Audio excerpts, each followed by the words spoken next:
Hello, I'm Alexander Blackburn, the founder of the Blackburn firm.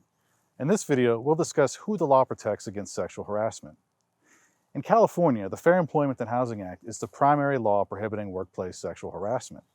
That law is commonly referred to as FEHA. FEHA states that it is an unlawful employment practice for an employer to harass an employee, an applicant, an unpaid intern or volunteer, or a person providing services pursuant to a contract.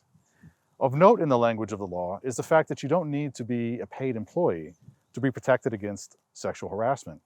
Unpaid interns and volunteers are also protected. Furthermore, you are protected against sexual harassment even if you are an independent contractor instead of an employee. If you feel that you have been the victim of workplace sexual harassment, then please feel free to contact the Blackburn firm. We will provide you with a confidential, professional case evaluation, and if we take your case, then we will provide you with the high level of legal representation that you deserve.